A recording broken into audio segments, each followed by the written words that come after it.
Fala aí pessoal, Elemento na área e hoje vamos falar sobre jogos grátis da PlayStation Plus de novembro, presente no PlayStation 4 e PlayStation 5, novidades oficiais de God of War, Ragnarok e mais, vocês conferem agora. E hoje eu começo falando dos jogos da PlayStation Plus de novembro. Após um mês em silêncio sem revelar os jogos da PlayStation Plus, o francês retornou para anunciar os jogos da PlayStation Plus de novembro. De acordo com ele, a Sony vai ofertar esse mês os jogos Nioh 2 no PlayStation 4 e PlayStation 5, Lego Harry Potter Collection no PlayStation 4 e o Rainville Boris no PlayStation 5 e PlayStation 4. Vale lembrar que apesar do francês ser uma fonte confiável, essa lista ainda não é oficial. A oficial vai ser revelada amanhã pela Sony PlayStation. E caso a lista venha a ser confirmada, o que acharam dos jogos? Comentem aqui embaixo. Ainda sobre a Sony PlayStation, hoje ela está liberando alguns presentinhos para os donos de PlayStation 4 e PlayStation 5. São 3 temas dinâmicos do Ghost of Tsushima. Para fazer o resgate, vocês não precisam ter uma cópia do game. Precisam apenas digitar o código que aparece na tela, na aba de resgate da sua conta da PlayStation Store, que você vai desbloquear os 3 presentinhos na hora. E para terminar, a Santa Mônica liberou hoje novas imagens de God of War Ragnarok, falando novos detalhes sobre o reino de Elfenheim. Na gameplay, ela deu uma pequena amostra de quais inimigos vamos encontrar no caminho e como o Ragnarok mexeu com as criaturas desse local. O vídeo tem cerca de 8 minutos e eu me despeço de vocês por aqui e deixo vocês com esse vídeo na íntegra, para que vocês possam conferir as novidades que a Santa Mônica acabou de soltar sobre o God Ragnarok, que tem seu lançamento marcado para o dia 9 de novembro do próximo mês. Faltam aí pouco menos de 2 semanas para o lançamento do game. Haja coração, não é mesmo? Então é isso, pessoal. Fiquem com Deus, até a próxima e até mais. My name is Grace Pan, and I'm a gameplay animator in God of War Ragnarok. Hi, I'm Stephen O'Hara, GBA, combat designer on God of War, and I create interesting and memorable creatures that players like to attack and defend against. As an animator, you gave life to characters. You make them move, you gave them personalities, you gave them weight.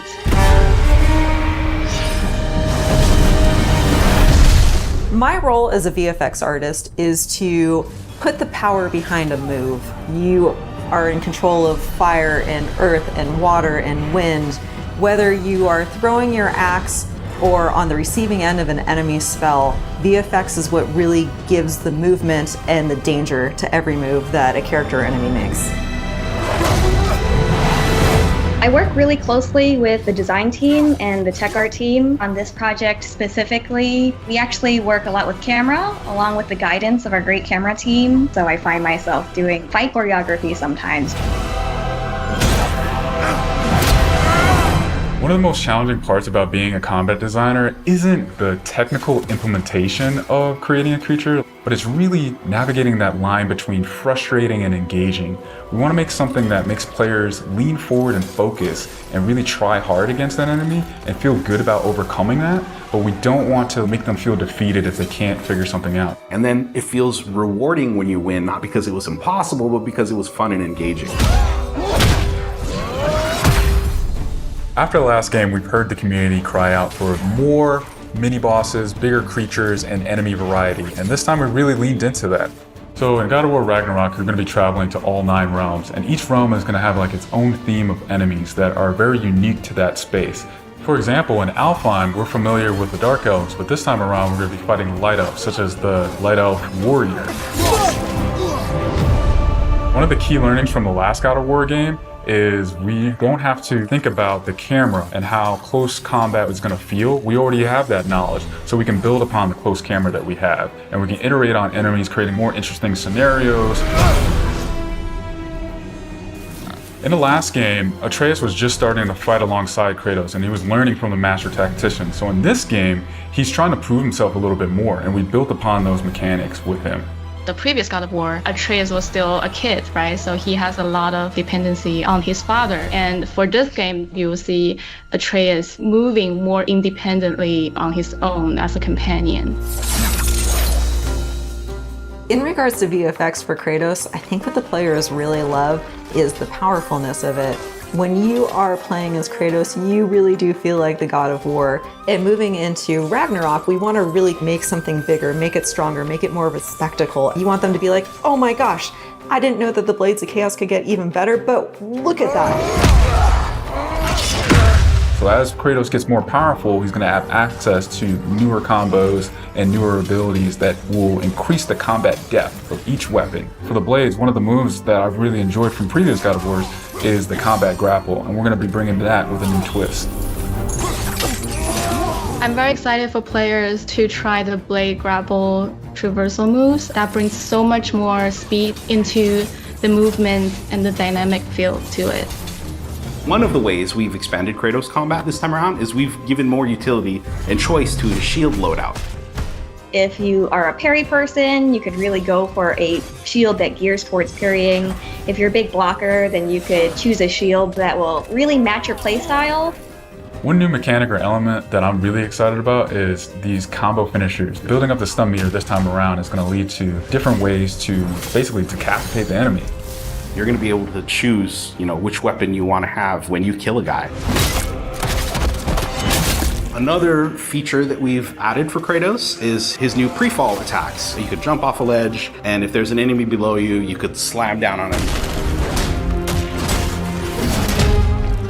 There's such an emphasis on verticality in some of these fights that it's super engaging. And as Kratos, now that you have so much mobility and that you can also take advantage of that verticality, I think it just adds such another interesting layer to a fight. In God of War Ragnarok, we've enhanced the Kratos and Atreus duo. He's going to initiate a little bit more and be aggressive. He's going to fight alongside you and sometimes even surprise you with his combo abilities too. Some of the new expanded companion actions that you'll see Atreus do leverage the fact that he's older now, he's bigger now. And he's different from Kratos, so his magic has a different flavor. Not only that they fight side by side together, there are also a lot of mini games and player interaction moments. For example, like the puzzle systems and the set pieces. You definitely will see a lot more collaborations between father and son.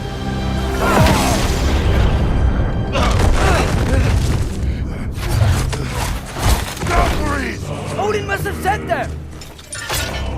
There's so much that goes into building a big set piece. You basically iterate and iterate and iterate, and it takes testing and just seeing what works to really figure out the personality of something. Basically, every department gives it their all to make things really spectacular. There were a lot of different times that I would look back at God of War games just through the ages before 2018. There were so many amazing, huge boss fights and set pieces that it was a huge inspiration for me on my time on this project. For the old father! Our design philosophy for creating new and memorable enemies is basically making them a combat puzzle, similar to like chess, and focusing on the chess pieces. Each piece has its own theme and its own use. You need to be able to see what's happening in an instant and be able to react as the player. There's a couple of different ways that we go into making an attack very readable for the player. Sometimes we add a signature audio cue, or we'll add the different rings, such as what we did in the last game, that lets you know that this attack is unblockable, you need to dodge it. There's so many different ways that VFX really helps not just show what an enemy is about to do, but show who the enemy really is.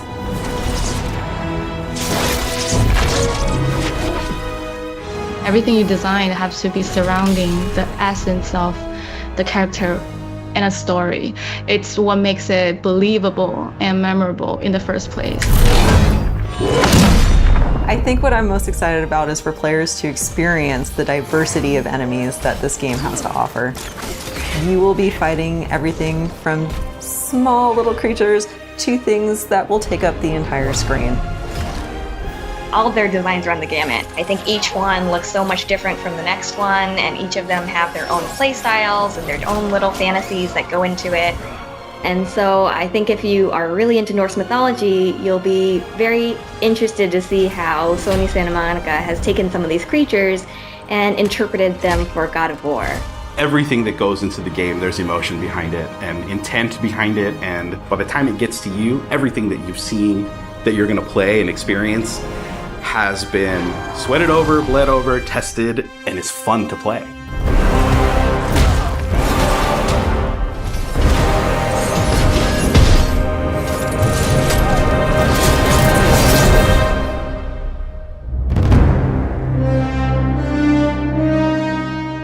PlayStation